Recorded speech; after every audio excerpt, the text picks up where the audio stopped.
Hey guys, tonight we're going on a journey, not to some far-off land of fantasy, but deep into the dusty, blood-stained pages of history. We're going to talk about something you've probably heard whispered about in movies or seen in video games, the Knights Templar. But we're not here for the romanticized, treasure hunting version. We're going to sink into the real, brutal, and frankly, kind of sad story of their rise and their devastating. Brutal fall, this is the stuff of nightmares. Honestly. So, you probably wouldn't have survived it. The Middle Ages were no joke. And if you think your commute is bad, just wait until you hear about what these guys went through. So, before you get comfortable, take a moment to like the video and subscribe, but only if you genuinely enjoy what I do here. It's the easiest way to tell me you're into it. And while you're at it, drop a comment with your location and what time it is for you. I always love seeing how far these stories travel. Now, dim the lights. Maybe turn on a fan for that soft background hum. And let's ease into tonight's journey together. You're a young man. Let's say you're somewhere in northern France in the early 12th century. The world is a kaleidoscope of greens and browns, the air thick with the smell of wood smoke and damp earth. You've heard the stories. The ones whispered by old men in taverns and shouted by fire and brimstone preachers in the town square. The Holy Land, Jerusalem, the city where Christ walked, is in the hands of the Saracens. It's an outrage, a stain on the soul of Christendom. You're not a rich man. You're not a lord with a vast estate. You're just you. And you feel a fire in your belly. A longing for something more than the endless cycle of planting and harvesting. A longing to do something that truly matters in the eyes of God. You hear about the Crusades? Of course, the first one was a generation ago, and the stories of its success are already woven into legend. But now, a new call has gone out. The Pope himself has sanctioned a new military order, a group of warrior monks. They are to be called the Poor Fellow Soldiers of Christ and of the Temple of Solomon. But the world will come to know them by a simpler name, the Knights Templar. The name itself hums with power and mystery, drawn from their humble beginnings. A small group of knights given a part of the Temple Mount in Jerusalem to use as their headquarters. It's a holy calling, a chance to not just fight for God, but to live a life of piety and service, to be both a fierce warrior and a humble monk. The idea is so compelling, so pure in its devotion, that it resonates deep within your soul. You can imagine it now, you, in a simple white tunic, the iconic red cross emblazoned on your chest, a sword at your side. You'd be sworn to poverty, chastity, and obedience. You wouldn't have a family to worry about, no land to inherit or lose. Your entire life, your every waking moment, would be dedicated to one purpose: protecting Christian pilgrims on their journey to the Holy Land. It feels like an escape, a liberation from the mundane, and an ascension to something truly epic. So, you make the decision. You leave behind everything you know: your family, your village, the familiar rhythms of your life. You walk east, a journey that takes weeks, maybe even months. When you finally arrive in the Holy Land, it's a shock to the senses. The sun is a white-hot furnace in the sky, the air dry and dusty, smelling of spices and sweat. The cities are a jumble of stone and clay, and the people are a swirling mix of languages and cultures you've only ever dreamed of. This is not the Europe you know. This is a land of contrasts, of beauty and brutal conflict, and you are now a part of it. You are accepted into the order, a solemn ceremony where you take your vows. You trade your simple clothes for the wool tunic and mantle. It's not a luxurious life. You sleep on hard beds, eat simple food, and pray for hours on end. But you also train. You are taught to fight, not with the flamboyant bravado of a knight in a tournament, but with the cold, calculated efficiency of a man fighting for his life and the lives of those he has sworn to protect. You learn to wield a sword, to handle a lance, and to ride a warhorse into battle without flinching. The discipline is total. and it forges you into something new, something harder. You are no longer just you, you are a Templar. Your first taste of action is not a glorious battle, but a tedious, nerve-wracking escort mission.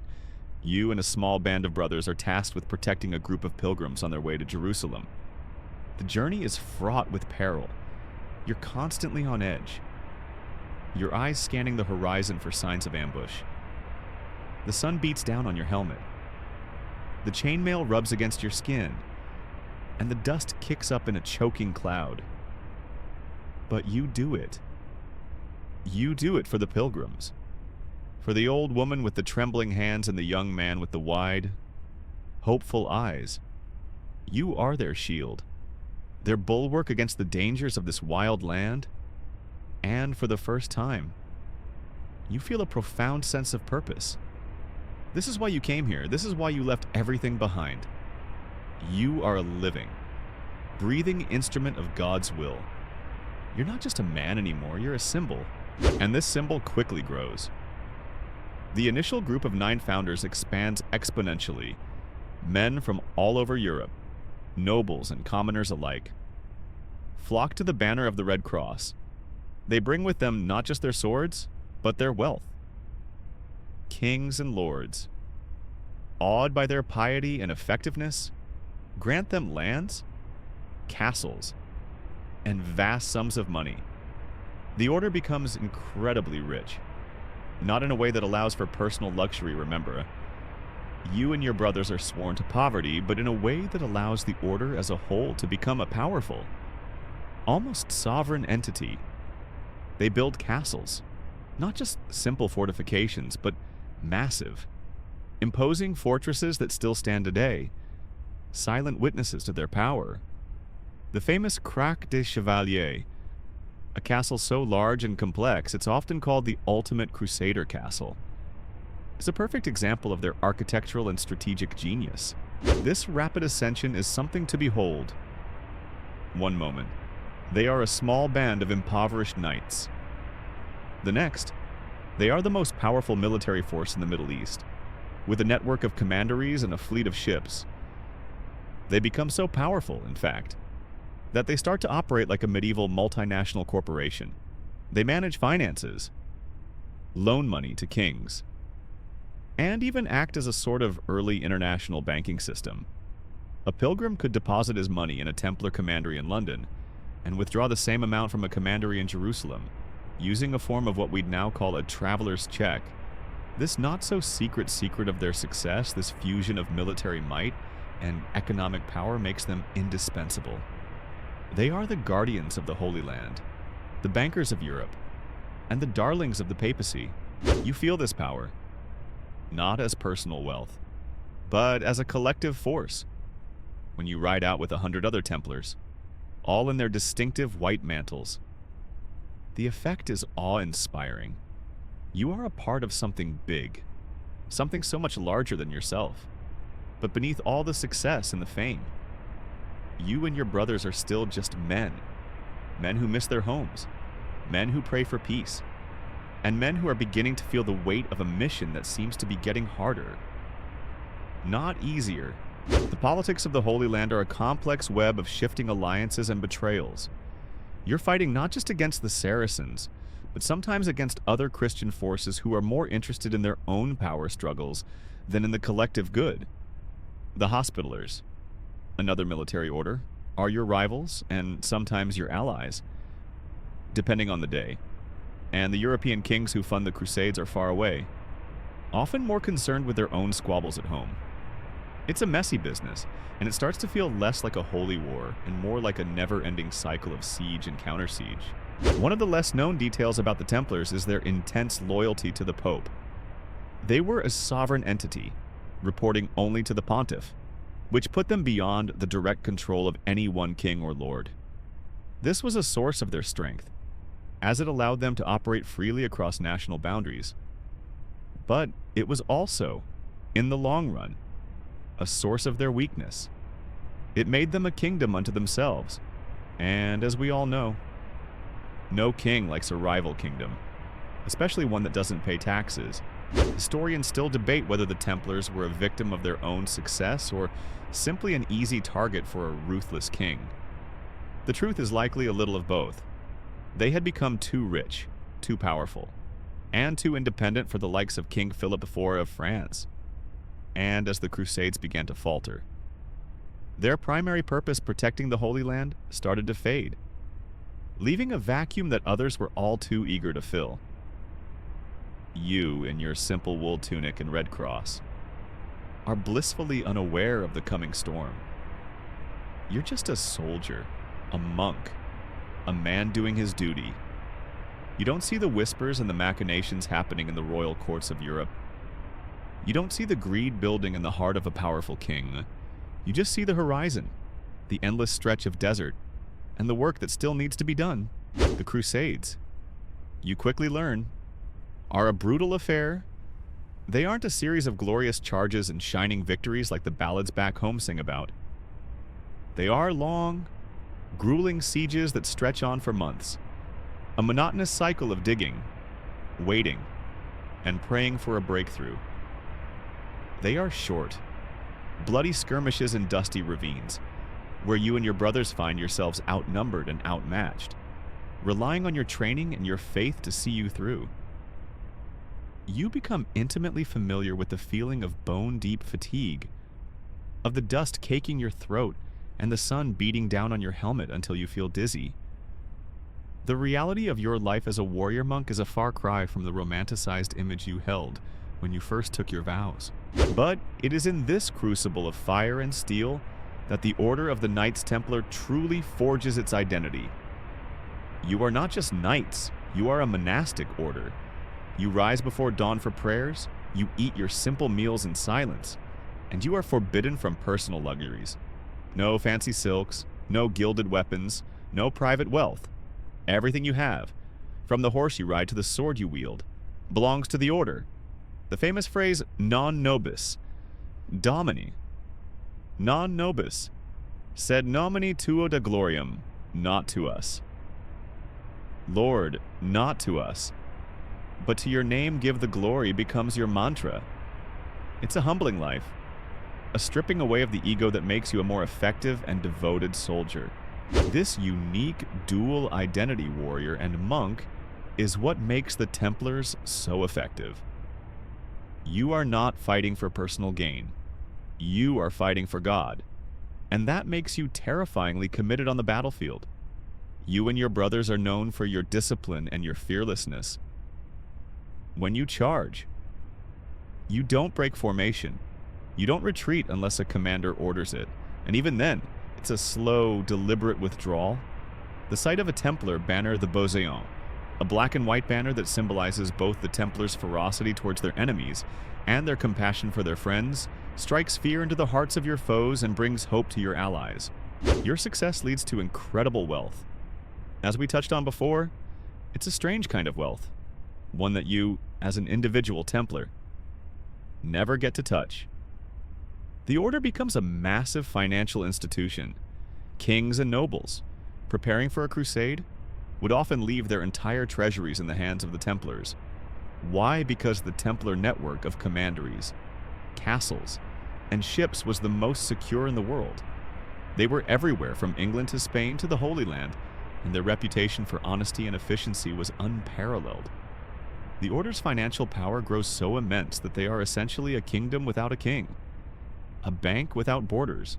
You see this wealth firsthand, not in piles of gold you can spend, but in the sheer scale of the Order's operations, the grand, sprawling commanderies in Europe, the massive fleets of ships that ferry pilgrims and supplies, the advanced fortifications you help to build. The Order is a machine, a well-oiled engine of faith and finance that seems unstoppable. You have a purpose, a place in this powerful structure. You are a cog in the wheel, a brick in the fortress, and you are proud of it. But even as the Order grows, the Crusader cause itself begins to falter. The Crusades of the 13th century are a series of mixed results, punctuated by devastating losses. You remember the whispers of the Third Crusade, and the legend of Richard the Lionheart, a king so legendary he was more myth than man. Yet even he couldn't hold on to Jerusalem permanently. Then there was the infamous Fourth Crusade, which, in a baffling turn of events, sacked the Christian city of Constantinople instead of fighting in the Holy Land. It's a confusing, disheartening mess that makes you question the very nature of the holy mission you've devoted your life to. One of the more unique details about the Templars is the complex, highly structured hierarchy of the order itself. There were three main classes of brothers: the Knights, who were the aristocratic warriors you know; the Sergeants, who were the non-noble fighting men and squires; and the Chaplains, who were the priests who tended to the spiritual needs of the order. You, as a knight, are at the top of the fighting pyramid, but you are still subject to the ironclad rules and the authority of your superiors, all the way up to the Grand Master. This strict chain of command and the collective spirit is what held the whole thing together.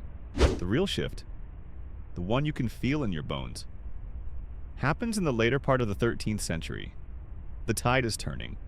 The great Muslim Sultan, Saladin, is long gone, but his successors are still formidable. You find yourself fighting a war of attrition, slowly losing ground. Piece by piece, the great Christian strongholds fall one by one. The city of Antioch, Tripoli, Sidon, all of them are either lost or under constant threat. It's a slow, agonizing retreat that feels less like a holy war and more like a desperate, rearguard action. This is the backdrop against which the Order's power grows, even as the cause it was founded for starts to crumble. The Order itself becomes more powerful in Europe. Its wealth continues to accumulate, its influence at royal courts grows, and its reputation as an unshakable, formidable force is cemented. But what is a warrior order without a war to fight? As the last Crusader strongholds come under siege, you start to wonder, what will become of us if we lose the Holy Land? What purpose will we serve? The end of the Crusader states looms large. You hear the rumors, the desperate pleas for more knights, more money. But Europe is tired of crusading. The fervor of the early centuries is gone, replaced by a cynical exhaustion. Kings are more interested in consolidating their power at home than in fighting a costly war thousands of miles away. You and your brothers in the Holy Land feel increasingly isolated, like you are the last men standing in a game that everyone else has already left. Historians still debate the true level of corruption within the Templar Order. While the rules were strict, and the majority of brothers likely lived a life of pious austerity, the immense wealth of the Order as a whole must have led to some degree of worldliness and politicking at the highest levels. The Grand Master and his inner circle were not just pious monks, they were power brokers. Dealing with kings and popes, it's impossible for that kind of power to be wielded without some of it going to your head. The final, brutal chapter of the Crusader states begins to unfold. The city of Acre, the last great Crusader stronghold, stands as a beacon of resistance. It's a melting pot of different cultures and groups: Templars, Hospitallers, Teutonic Knights, and a host of others. The city is a bustling, chaotic port, a microcosm of the entire Crusader project. You are there, or at least you hear the stories from the brothers who were... You hear about the constant threat, the relentless sieges, the feeling of being trapped in a fortress that is slowly, inexorably, being dismantled stone by stone. The final siege of Acre in 1291 is a horror show. You hear about the overwhelming numbers of the Mamluk army, the constant assault on the walls, the desperate sallies by the knights. The Templars fight with their legendary ferocity, holding their ground even as the city around them crumbles. The Grand Master of the Templars at the time, Guillaume de Beaujeu, is killed in the fighting. His death is a symbolic blow, a sign that even the greatest leaders of the Order cannot stop the inevitable. The city falls. The Christian population is either slaughtered or enslaved. The dream of the Crusader states is over. You and the remaining Templars retreat to the island of Cyprus. You're in a daze, adrift. The Order is no more in the Holy Land, the reason you and thousands of other men left your homes. The reason you swore your vows is gone. The Templars, the most powerful and wealthy of all the military orders, are now a group of exiled warriors, a magnificent army without a war to fight. You can't help but wonder what happens now. What do you do when your sacred purpose is suddenly, violently taken from you? The Order's wealth remains. Its vast network of commanderies and castles remains, but its soul is in tatters. A great wind has blown, and the embers of the Crusader dream have been extinguished. The Templars, this powerful, rich, and independent force, are now back in Europe, scattered and without a clear mission. And that is a very dangerous place to be. The year is now 1291, and the fall of Acre still echoes in your ears like a death knell. You are in Cyprus, a temporary haven, but it doesn't feel like home. The heat is oppressive, the air thick with the salt spray of the sea, and a gnawing sense of aimlessness has settled over you and your brothers. The Holy Land, your purpose, your reason for being, is gone. You are an army of monks with nowhere to go. You and the other remaining Knights of the Order are a force without a front, a sword without a cause.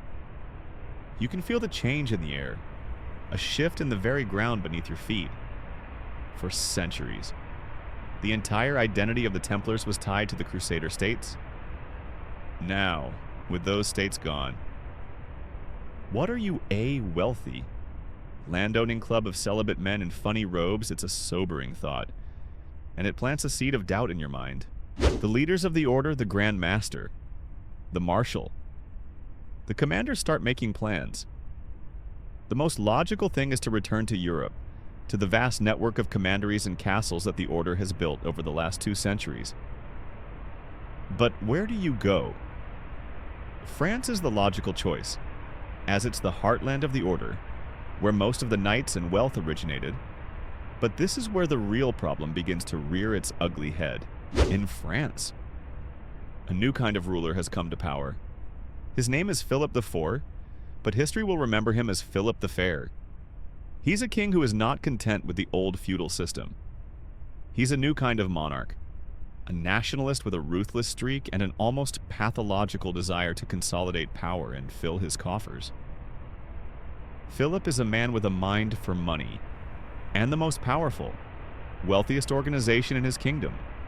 An organization that answers only to the Pope is a juicy target. You've heard the stories of his avarice and his heavy-handed tactics against his own people. He has already expelled the Jews from his kingdom and seized their assets, and he's been in a constant, brutal power struggle with the Pope. This is not the kind of king you want to be on the wrong side of. The Order, as a whole, makes a huge mistake. They centralize their power in France. They move the Grand Master, Jacques de Molay, and the top brass to Paris. They make the Temple in Paris, an enormous and nearly impregnable fortress, their new headquarters. It's a testament to their arrogance, a belief that their wealth and divine protection make them untouchable. After all, you have been the darlings of the papacy for centuries. No king would dare move against you. You are a sovereign entity, a state within a state. You loan kings money. You don't answer to them.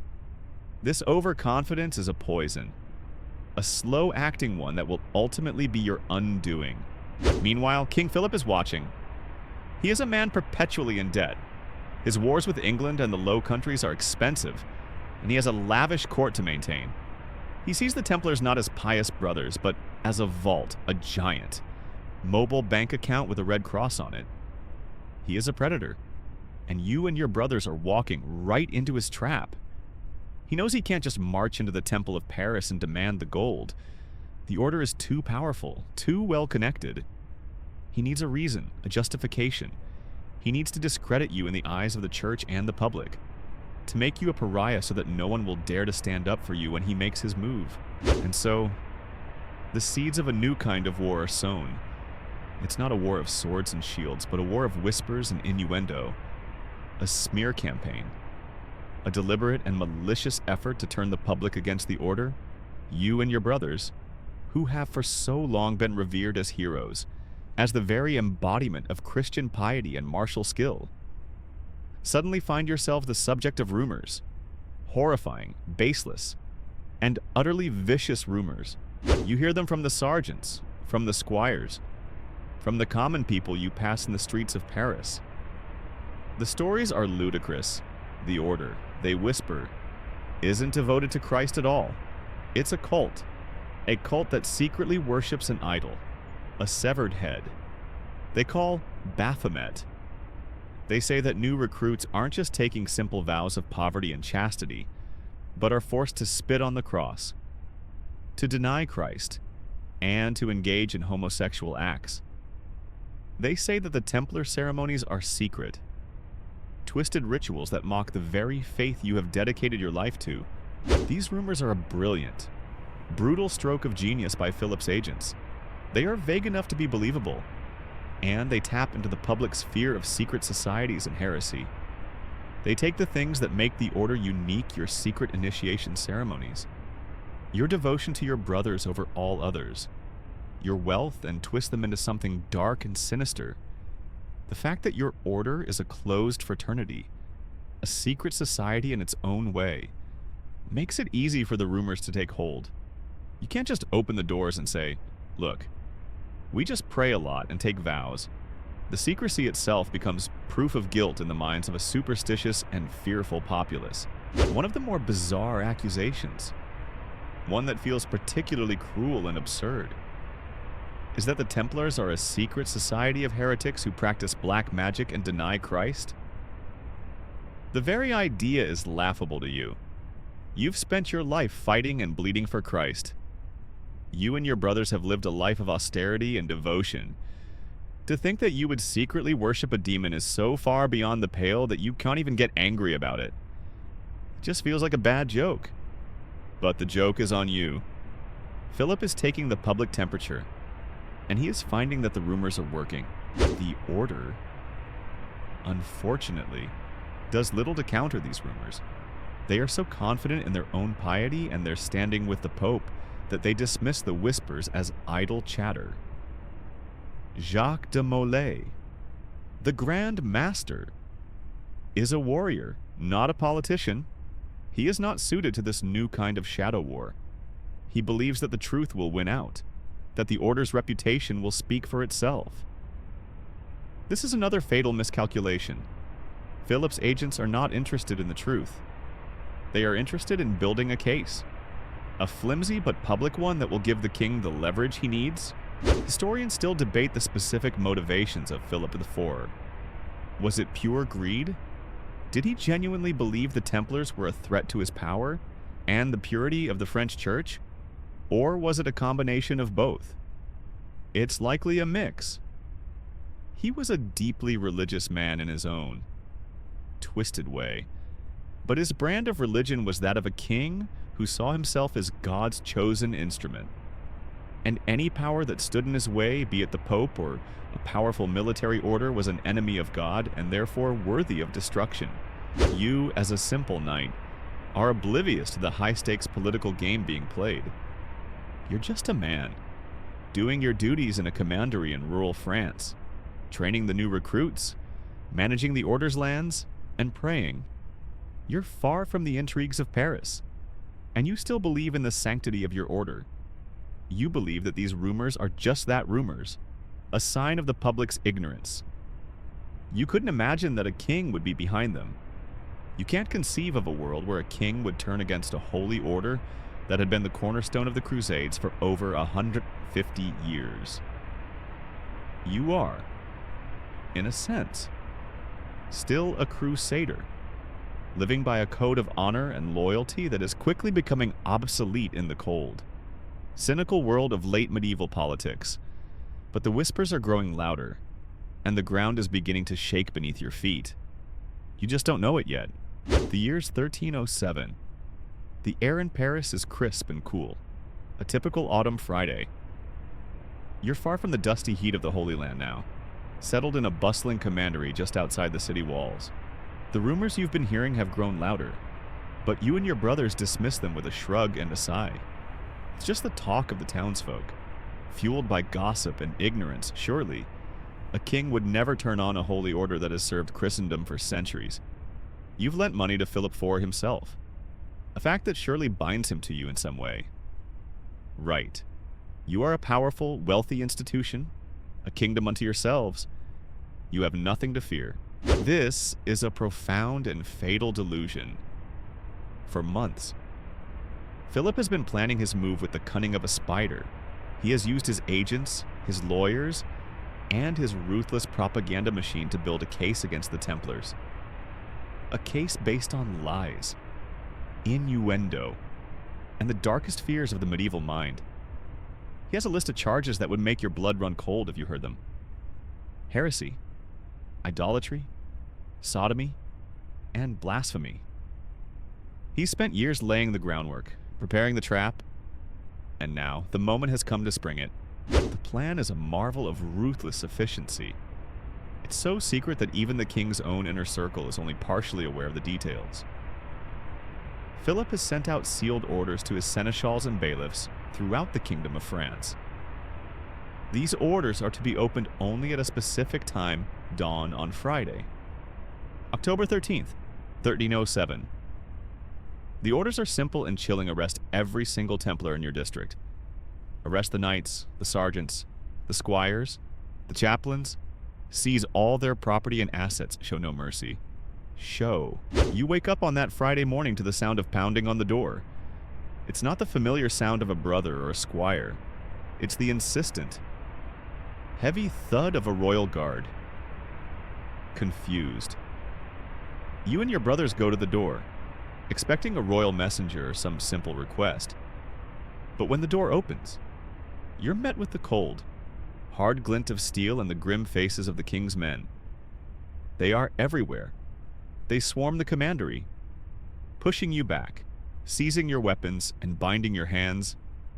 They read out the charges, a litany of vile accusations that sound so absurd they are almost comical.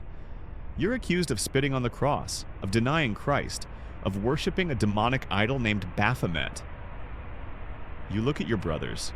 Their face is a mix of confusion and horror. You can't believe what you're hearing. This is a mistake, a terrible misunderstanding. Surely someone will clear this up, but no one does. You are dragged out into the streets, a spectacle for the townsfolk who have gathered. Their faces a mix of curiosity, fear, and a strange, quiet satisfaction. The very people you've spent your life protecting now look at you with suspicion and malice. The propaganda has worked. They see not a holy knight, but a heretic, a devil worshipper. The world has been turned on its head in a single morning. This is the great, universal truth of the Templars' downfall. It was not a great battle, but a great betrayal. It was not a physical defeat on the battlefield, but a political ambush carried out in the dead of night. The order was so powerful, so well fortified, that Philip knew he couldn't fight them head on. He had to use subterfuge, a psychological war, to catch them unaware. The Templars, men of honor and military code, were utterly unprepared for this kind of enemy. They expected a frontal assault, a clear declaration of war. They got a dagger in the back. The scale of the operation is staggering. Across the entire Kingdom of France, thousands of Templars are arrested on the same day. At the same time, the coordination is incredible, a testament to the new kind of centralized power that Philip IV has built. The Templars, scattered in their various commanderies and castles, have no chance to warn one another, no chance to mount a coordinated defense. The entire order is decapitated in a single, brutal stroke. One of the more interesting aspects of the arrest is the reaction of the common people. For centuries, the Templars had been a symbol of Christian piety and martial prowess. They were the heroes of the age, but the rumors, the whispers, the stories of their vast and unaccountable wealth had planted a seed of resentment. When Philip's men came to seize their assets, many of the common people saw it as a righteous act. They saw it as the king, their king, taking down a corrupt institution that had grown too big for its britches. It was a brilliant manipulation of public opinion. You are thrown into a local dungeon, a dark, damp, and foul-smelling pit. The chainmail that once felt like a suit of armor now feels like a cage. Heavy and suffocating. You are alone, separated from your brothers. This is the real torture of the isolation. You are a member of a brotherhood, and now that brotherhood has been broken, you are a solitary man in the dark, with no one to pray with, no one to speak to. The silence is broken only by the rats scuttling in the corners and the dripping of water. A few days later, the real interrogation begins. You are brought before the king's agents, men who are not interested in the truth. They are interested in one thing and one thing only: a confession. They read the list of charges again, and this time, you realize this isn't a misunderstanding. This is a farce. A witch hunt. They don't care that the accusations are absurd. They just need you to say they're true. They need your confession to legitimize the king's actions, to justify the wholesale theft of the order's wealth. You resist. Of course, you deny everything. How could you not? You are a man of God. You have served the Lord your entire life. You tell them this. You plead with them. But your pleas fall on deaf ears. They have a script, and you are not following it. The interrogators are not priests, they are agents of the state. And they have been given one simple order: get a confession, by any means necessary.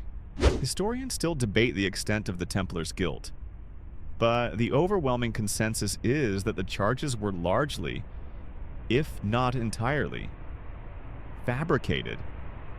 The evidence presented at the trials was almost entirely based on coerced confessions, obtained under duress and torture. The Templars were a victim of a king who needed money and a political climate that was ripe for a strong-handed move against a powerful and independent institution. The tragedy is that the very piety and loyalty that made the Templars such an effective force was what made them so vulnerable to this kind of attack. They believed in the righteousness of their cause, and they couldn't fathom a world where that righteousness would be used against them. You are now in that world, and it is a cold, dark, and terrifying place. The stage is set for the final, bloody act, and you are just a pawn in the king's brutal game. You're now in the dungeons, a cold, dark pit where time loses all meaning. The days and nights blur into an endless twilight of pain and confusion. Your interrogators have no interest in your truth. They are only interested in one thing: a confession. They want to hear you say the things that will seal the fate of your order. They want to hear you admit to spitting on the cross, to blasphemy, to the worship of a strange idol. You deny them. Of course, you deny them with every ounce of faith and stubbornness you have left. You are a knight of the temple. You have lived and bled for Christ. How could you possibly betray him? But your resolve is no match for the tools of the king's agents. They are not subtle men. They have been given a single mission, and they will use any means necessary to complete it. The dark secrets of the medieval torture chamber are now revealed to you. Not as some grim tale, but as a horrifying reality. The methods are brutal, and they are designed to break the body and the mind until nothing is left but a desperate need for the pain to stop. They bind your wrists and hoist you up by a rope, your arms pulled behind your back, a technique known as the strapdo. The pain is excruciating, a fire that runs from your shoulders down to your fingertips. The weight of your own body dislocates your joints, and you hang there, a marionette in a nightmare. Your captors stand below, their faces lost in the shadows, asking you the same questions over and over again. Did you spit on the cross? Did you deny Christ, who is Baphomet? You managed to choke out no. Never. I don't know. Through the agony, they let you fall, the drop jolting your broken body, and then they hoist you up again. This is not a single event. It is a slow, agonizing process. They use the rack, a device that stretches your limbs until your bones feel like they're about to snap. They put your feet in the brazen boot. a metal vice that crushes your foot slowly, agonizingly. They don't want to kill you. They want to hurt you just enough to make you talk, to make you say the words that they have fed you. They are not interested in the truth. They are interested in their version of it. And your body, your flesh and blood, is just the instrument they are using to get it. And this is where the genius of Philip's plan becomes truly diabolical. He is not just targeting you. The individual knight, he is targeting the very soul of the order. The charges are so vile, so blasphemous, that they are designed to turn the order into a villain in the eyes of the church and the public. By forcing you to confess to these crimes, they are creating the evidence they need to justify the destruction of the entire institution. It's a perfectly closed, perfectly cynical system. They invent the crime, they manufacture the evidence, and then they destroy the victim. One of the lesser-known but particularly cruel aspects of the interrogations was the psychological pressure. They would tell you that your brothers had already confessed, that you were the last holdout. They would tell you that the Pope himself had sanctioned the investigation, that your resistance was an act of defiance against God. They would mix in just enough truth that the Pope, under immense pressure from Philip, had indeed ordered an investigation to make the lies more believable. They were playing on your devotion, using your own faith against you, and slowly, agonizingly. It works. Under the relentless assault on your body and mind, you break. The words are no longer your own. They are a jumble of tortured whispers, a half-hearted attempt to make the pain stop. Yes, you say, I denied Christ. Yes, I spat on the cross. Yes, there were secret rituals. The words feel foreign on your tongue, a bitter, metallic taste. But they do the job. The guards stop. They unbind you. You lie there, a broken husk of a man. And they write down your confession. It is a forgery, a lie, but in the eyes of the king and his agents, it is now the official truth. Historians still debate the effectiveness of torture in eliciting the truth. The general consensus is that it is a terrible method for finding facts, as most people under extreme duress will say anything just to make the pain stop. The confessions of the Templars, so inconsistent and often contradictory, are a perfect example of this. Some confessed to spitting on the cross, but denied the Baphomet idol. Others confessed to the idol, but denied the sodomy. The stories were all over the place, a patchwork of lies and desperation. But the king's agents didn't care about the contradictions. They just needed the confessions. They needed the public. Damning words that would give them the moral high ground to do what they had wanted to do all along seized the wealth and power of the Knights Templar. The tragedy of your situation is that you are not alone. Thousands of your brothers are going through the same thing, in dungeons all across France. Each one of them is a part of this brutal, efficient machine. Each confession, no matter how reluctantly given or how clearly fabricated, becomes a brick in the wall that will ultimately bury the order. You are no longer a knight. You are no longer a monk. You are a statistic, a number on a page, a confession to be used in a trial that has already been decided. The great tragedy is not just the physical pain you have endured, but the mental and spiritual betrayal of your own vows. The king has not just broken your body, he has, in a very real way, made you betray the very God you swore to serve. After the brutal interrogations, the next stage of Philip's plan unfolds. You and hundreds of your fellow Templars are now in a prison, no longer a dungeon. It's a subtle but significant difference. You're not being held for questioning anymore. You're being held as a criminal awaiting trial. The king, with the confessions now in hand, confessions he himself coerced, moves to legitimize his actions. He needs to convince the world, and most importantly, the Pope, that he was right all along. He needs a show trial. The trial is a farce, a spectacle designed for public consumption. You and your brothers are paraded before a council of bishops and inquisitors, men who are, for the most part, loyal to Philip and not to the Pope. The charges are read aloud. a horrifying list of blasphemies and perversions that, to your shame, you have now confessed to. The court is a theatrical production, with paid witnesses and manipulated testimony. It's not about finding the truth, it's about proving a predetermined outcome. The first few Templars brought to trial are often broken men, their bodies and minds shattered by torture. They mumble their confessions, the words sounding hollow and rehearsed. It's a bitter sight to see, but you understand. You know what they've been through.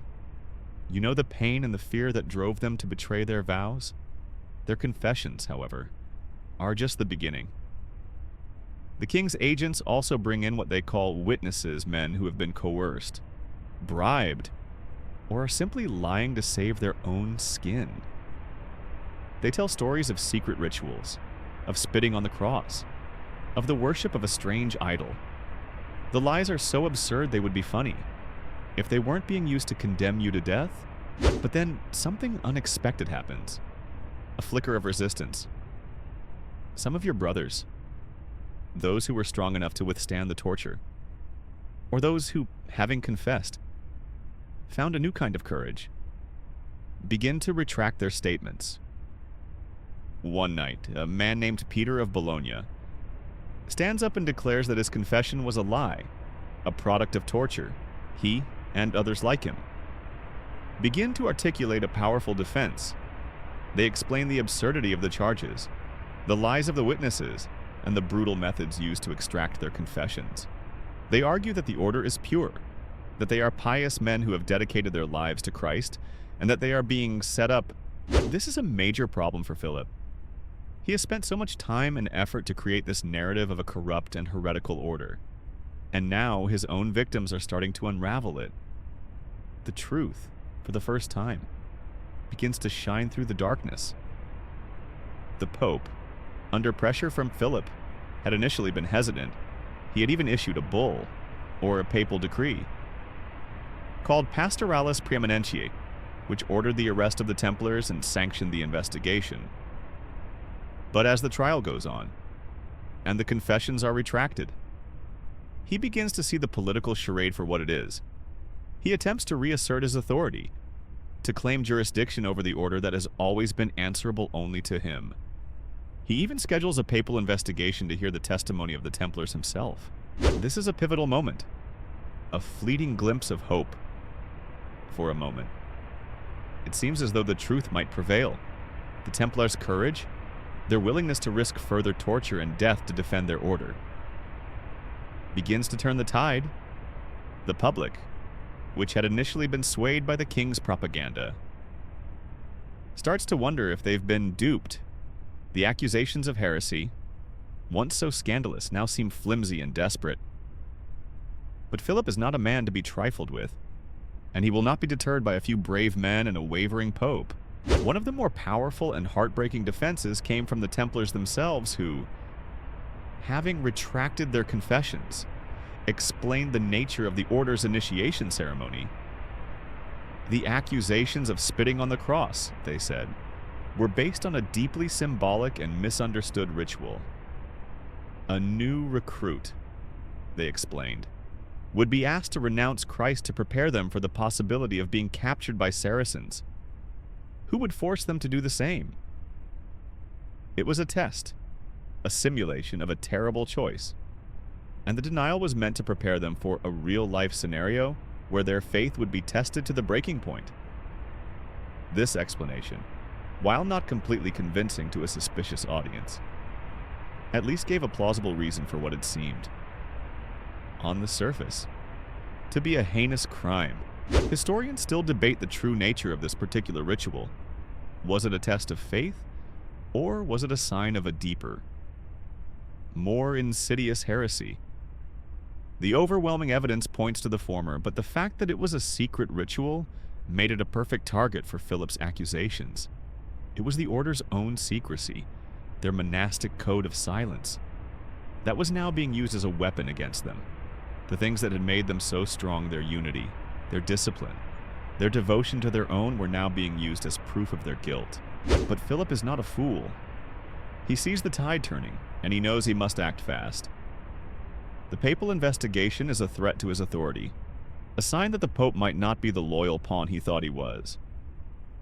He decides to take a shortcut, a move so brutal and cynical that it will silence all dissent and put an end to the trial once and for all. He bypasses the legal process and a regional synod, a council of French bishops loyal to him, condemns over 50 Templars as relapsed heretics. They are men who had confessed under torture. And then, in the safety of the public trial, had the courage to retract their confessions. This retraction, in the eyes of Philip's hand-picked bishops, makes them not innocent men, but relapsed heretics of far worse crime. The sentence is swift and terrible death by burning at the stake. The year is 1310. The flickering flame of hope that had briefly ignited in the hearts of you and your brothers is brutally extinguished. You hear the news from the streets, from the guards, from the hushed whispers of your fellow prisoners.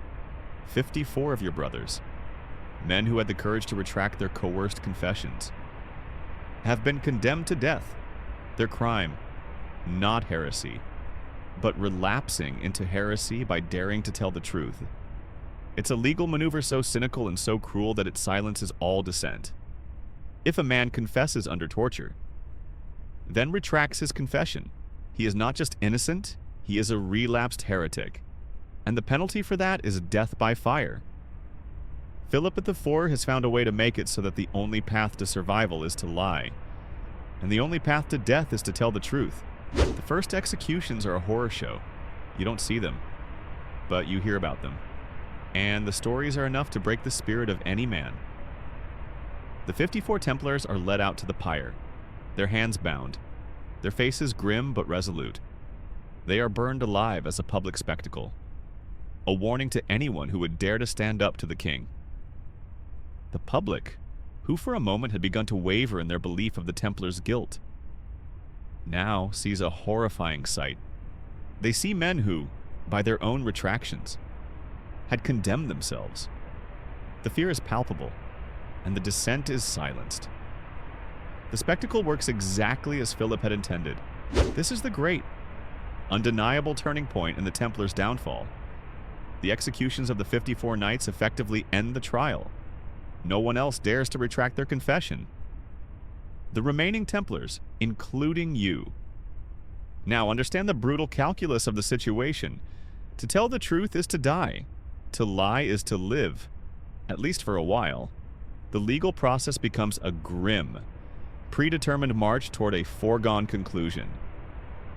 Confessions, no matter how unbelievable or contradictory, are accepted as the unvarnished truth. Retractions are now, demonstrably, a death sentence. Meanwhile, the trial of the Grand Master, Jacques de Molay, and the other senior leaders of the order is still ongoing. They, too, had confessed under torture, and they, too, had been promised leniency in exchange for their cooperation. De Molay, an old warrior, a man who had led the order for over 2 decades, had confessed to some of the charges, likely to save his own skin and the lives of his brothers. But as he sits in his cell, he watches as his order is destroyed, as his brothers are tortured, and as their lives are taken in a brutal, public spectacle. The weight of his own confession, and the part it played in this tragedy, begins to consume him. One of the more heartbreaking details from the trial is the sheer number of Templars who were executed. The 54 men who were burned alive in 1310 were just the beginning. Historians still debate the exact number, but it's estimated that over 100 Templars were executed by Philip IV's regime in the years following the mass arrests. The king was not interested in a legal proceeding. He was interested in a purge, a cleansing of an institution that he saw as a threat to his power and a drain on his finances, the Pope. Clement feared is now in an impossible situation. He is a French Pope, a puppet of Philip, and he is now watching as the king dismembers a papal-approved military order on trumped-up charges. He knows what's happening is a travesty, but he is too weak, too afraid of Philip. To do anything about it, he is a man caught between 2 great powers, the spiritual authority of the papacy, and the raw, brutal political power of the French king, and he chooses the path of cowardice. He issues a new papal bull, Vox and Excelso, which formally dissolves the order of the Knights Templar. He doesn't say the order is guilty of heresy.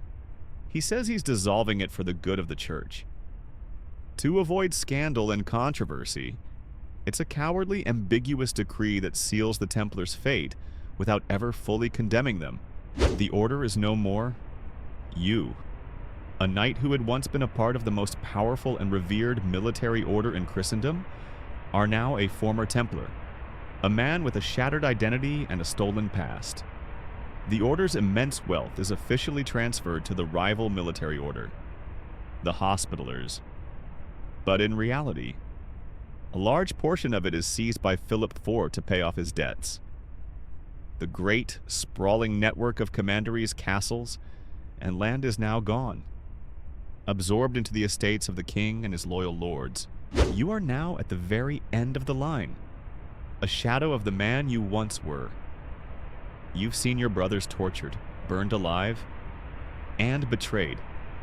You've watched as the most powerful institution in Europe, the institution that you had dedicated your entire life to, was systematically dismantled by a man driven by greed and a lust for power. But the final, most shocking act is yet to come. It's the final betrayal, the one that seals the Templars' fate and cements their legacy and legend. In March of 1314, Jacques de Molay and the other senior leaders are brought out for their final sentence. After years in prison, they are brought before the public one last time. A cardinal loyal to the Pope, a man named Gilles Asselin, reads out the sentence: perpetual imprisonment. It's a punishment, but a relatively mild one compared to the burning at the stake that so many of your brothers have faced. De Molay, an old man now, a broken man who has confessed and then watched his order be destroyed, has nothing left to lose. And in that moment, he finds a new kind of courage. A courage born of pure, unadulterated rage and a desire for justice. He stands up, and in a voice that rings out across the square, he retracts his confession. He declares that the order of the Knights Templar is innocent, and that he, Jacques de Molay, is not a heretic. He says his confession was a lie, a product of torture and fear. It's a moment of breathtaking defiance, a final, public declaration of the truth. He knows, you know. Everyone knows what this means. He has just condemned himself to death, but he does it anyway. Because the truth, in the end, is all he has left. The air in the square is thick with the scent of a city in the early spring, a mix of damp earth and wood smoke. It's March 18, 1314. You are not there. Of course. But the story of what happens that day spreads through the prisons and the taverns and the streets of Paris like a wildfire. You, like every other imprisoned Templar, hang on every word. You know this is the end, the final, brutal chapter. The king is furious, his show trial, his careful manipulation of the Pope, his cynical execution of your brothers to silence dissent, all of it is in jeopardy. Jacques de Molay, the old Grand Master, has just undone years of careful plotting with a single public declaration of innocence. He has retracted his confession, the very thing Philip had worked so hard to get, and had then worked so hard to make sure no one else would dare to do. The king cannot let this stand. He cannot let the public see that the entire thing was a lie. The sentence is immediate and without a proper trial. Philip convenes a small, hastily assembled council of his own men, and the verdict is swift. De Molay, along with another high-ranking Templar named Geoffrey de Charnay, is condemned as a relapsed heretic. The punishment is the same as it was for your 54 brothers 4 years prior. They are to be burned at the stake. The execution is to take place on a small island in the Seine River, a short distance from the gardens of the royal palace. It's a deliberate choice, a way for the king to watch the execution from the comfort of his own home. It's a final act of cruelty and arrogance, a public statement of his ultimate power over both man and God. The two men are led out, their hands bound, their faces pale but resolute. They are no longer the frightened prisoners who confessed under torture. They are men who have found their courage, men who have chosen death over a life of shame and lies. As the fires are lit and the smoke begins to rise, Jacques de Molay, the man who was once the head of the most powerful organization in Christendom, speaks his final words, and they are not words of prayer or of a simple plea for mercy. They are a curse, in a voice that, according to the stories, rings out over the crackle of the fire. He curses the Pope and the King. He calls them both to meet him before the judgment seat of God within a year. He says that they have betrayed an innocent man and an innocent order, and that they will pay for their crimes in the afterlife. This curse, this final powerful act of defiance, is what solidifies the Templars' legend. It is a moment of pure, raw, and defiant courage. It is the final roar of a dying lion, a moment that will echo through history for centuries to come. You and the rest of the world hear about it, and you cannot help but be moved. The old Grand Master, who had for so long been a symbol of the Order's tragic capitulation, is now, in his final moments, a symbol of their ultimate innocence. And then, just like that, the fire dies down, the smoke dissipates, and the Knights Templar, as a living, breathing entity, are gone. There are no more trials, no more confessions, no more pyres. The Order is dissolved, its leaders are dead. Its wealth is seized, its reputation is in tatters. One of the more interesting and lesser-known historical details is that the curse of Jacques de Molay seemed to come true. Pope Clement V died a little over a month after de Molay's execution. King Philip IV, the man who had orchestrated the entire thing, died later that same year from a hunting accident. Both men were gone within a year, just as de Molay had said. It's a coincidence, of course, but a chilling one that only adds to the mystique and power of the Templars' final moments. The legacy of this brutal downfall is immediate and profound. The entire affair has shown the world a new, terrifying kind of power. It has shown that a king, with enough cunning and ruthlessness, can destroy an institution that was once considered untouchable. It has shown that political power can be used to override spiritual authority, and that propaganda and torture are more effective weapons than swords and shields. The medieval world, a world of feudal loyalties and spiritual devotion, is beginning to die in its place. A new world of cynical politics, of powerful nation-states, and of the raw, unadulterated power of a king is being born. And you, a Templar who has survived the purge, are now a man without a country, without an order, without a purpose. What do you do now? You are an exile in your own land, a living ghost of an institution that no longer exists. Some of your brothers go into hiding. Some join the Hospitallers, a rival order that is still in existence. Others simply disappear into the anonymity of the populace, their Red Cross a distant memory. But you can never truly escape. You will forever be a Templar, a symbol of a great promise and a great betrayal. You are a living testament to the fact that power, even the kind of power that comes from God and gold, is no match for the brutal, ruthless, and cynical ambition of a king who wants it all. The fires of the pyre have long since gone out, but their heat still lingers in the cold soil of history. The year is now 1315. You are no longer a Templar. The order is officially disbanded. The vast network of commanderies and castles, the great wealth, the ships and the lands, all of it has been divided, seized and absorbed by others.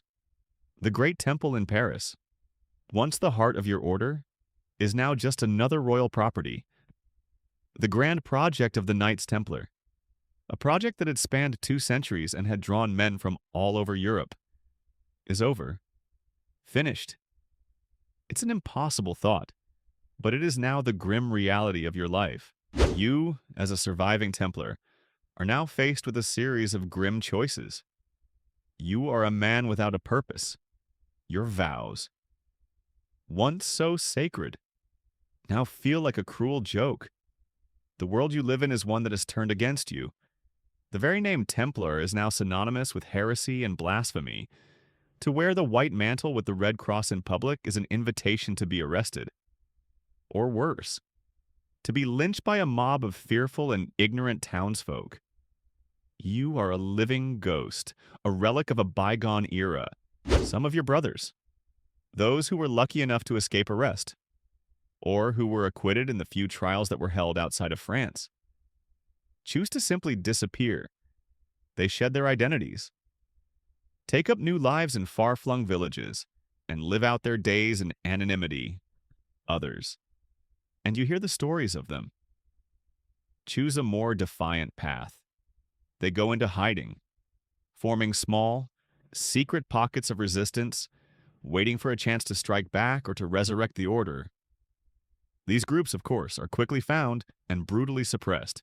You are a warrior without an army, and the king is a king who controls everything, the Pope. Clement V, in a final act of what he believes is fairness, officially transfers the Templars' assets to the Hospitallers, your old rivals. But this is a hollow gesture, a paper decree that has little bearing on reality. Philip IV and other European monarchs seize a large portion of the wealth for themselves, leaving only a fraction for the Hospitallers. The King of England, Edward II, a man who was initially hesitant to act against the Templars, eventually seizes their English assets for his own coffers. The King of Aragon, who had even been a former Templar himself, does the same. The great wealth of the order, once its greatest strength, has now become its greatest curse. It has made you a target, and it has bought the silence and complicity of every ruler in Europe. You and the other surviving Templars now have to figure out how to live. You are a man trained for war and for piety, but now you have no war to fight and no order to be pious for. You are in a world that has no place for you. You are a relic, a remnant of a shattered dream. You can't marry because you have taken a vow of chastity. You can't hold property because you have taken a vow of poverty. You are, in every sense of the word, a man in a cage. Even if that cage has no bars, one of the more interesting and less known stories of the Templars' downfall is the fate of the Templar fleet. The order had a large and powerful fleet of ships, and when the arrests were made, many of these ships simply disappeared. They were not found in French ports or English ports. They were simply gone. This has fueled centuries of speculation and legends about Templar treasure ships, ships that sailed to unknown lands to hide the Order's gold and relics. It is almost certainly a myth, a romantic tale born of the Templars' mysterious end. But it is a testament to the enduring mystery of the Order, a mystery that began with their secretive rituals and ended with their mysterious disappearance. The legacy of this brutal downfall is not just the legend of treasure and conspiracy, it is also a profound shift in the way the world works. The Templars' fall marks the end of an era.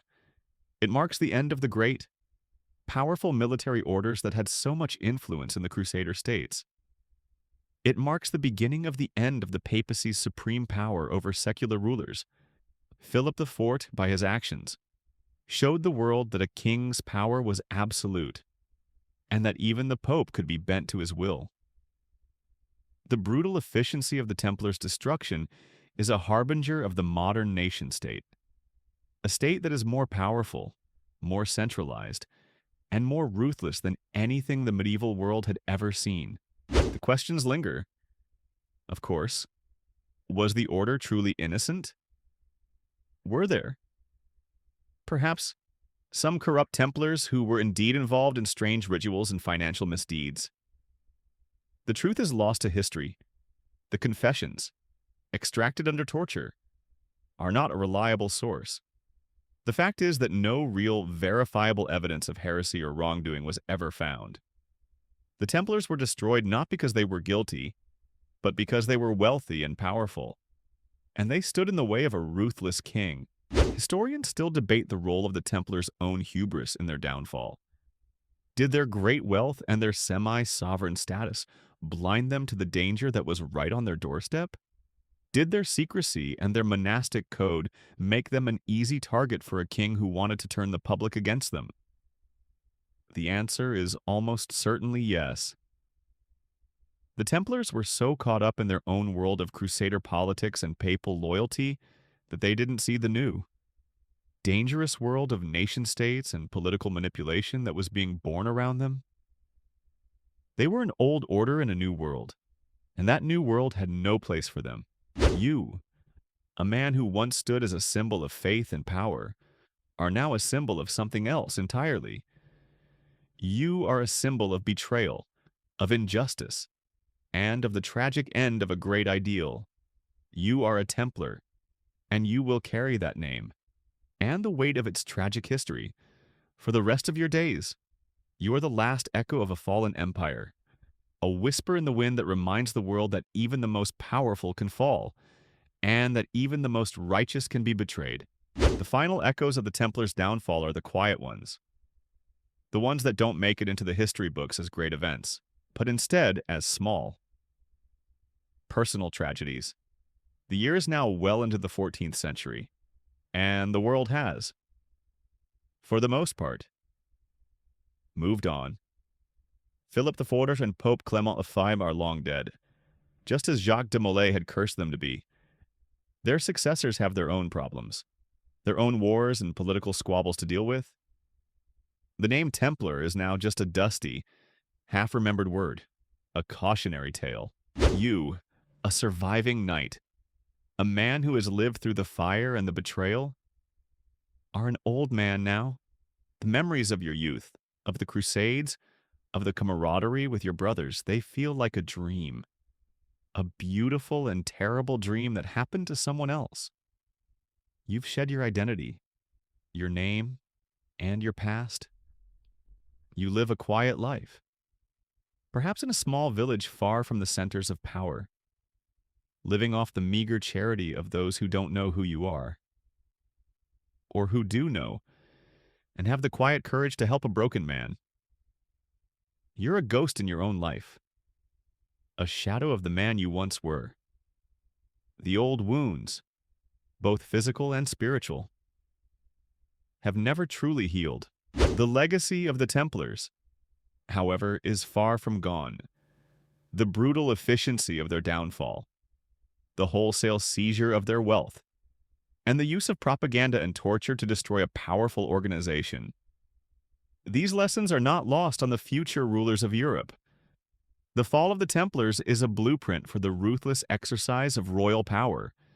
It is a lesson that a king can be more powerful than the church, more powerful than any private army, and that justice is a tool that can be wielded by the powerful, not a right to be enjoyed by the weak. The world is a different place now, a colder, more cynical place.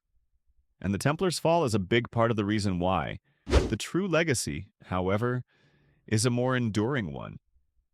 It is the legend, the stories of the Templars' courage, of their pious devotion, and of their brutal betrayal, are the stuff of myth, the mystery of their initiation rites, the secrecy of their order, and the bizarre accusations of idolatry have given birth to centuries of conspiracy theories. People wonder what Baphomet truly was. They wonder if the Templars really did possess the Holy Grail, or the Ark of the Covenant, or some other priceless relic from the Holy Land. The fact that the Order's immense wealth disappeared has given birth to the idea of hidden Templar treasure, a treasure that is still supposedly waiting to be found.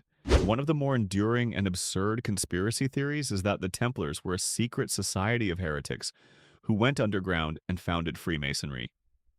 While the historical evidence for this is non-existent, it speaks to the power of the Templar story.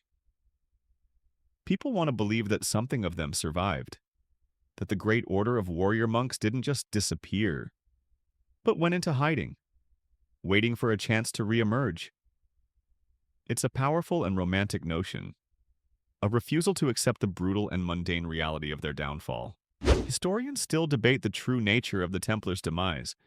Was it a simple case of a ruthless king seizing a convenient target, or was there more to it? The overwhelming consensus of modern scholarship is that it was a combination of greed, political ambition, and a changing world. The Templars were a relic of the Crusader era, an era that was dying. They were a powerful institution that operated outside the control of the emerging nation-states. They were a tempting target for a king like Philip IV, and their downfall was inevitable. They were a magnificent oak tree that had grown too big, and a ruthless woodsman was all too happy to cut it down. You, as you look back on your long, quiet life, can't help but feel the weight of this history. You were a part of something great, something that was meant to last forever.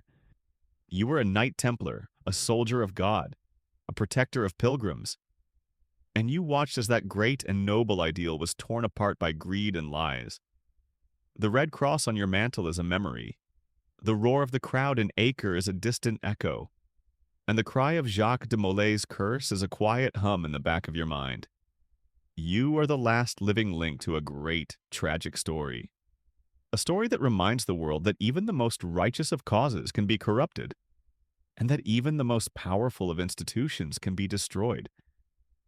The world is a darker place now, a place without heroes, a place where a king's ambition is more powerful than God's will, and you, a humble old man in a forgotten village, are a silent, living monument to that terrible truth. The silence of your small room settles around you now, the memory of the past fading like a photograph left too long in the sun. The fire in the hearth is nothing but a few embers, glowing a soft, tired red. The wind whispers outside, a low, gentle sigh against the window pane. It's a new day, in a world that has learned to forget. But for a moment, just for this moment, the weight of a century of history pressed down on your shoulders, the feel of chainmail, the sound of a distant charge, the quiet prayers of your brothers, they all linger. Ghosts in the corners of your mind. But they are just that now. Ghosts. They can no longer hurt you, no longer demand anything of you. They are at peace.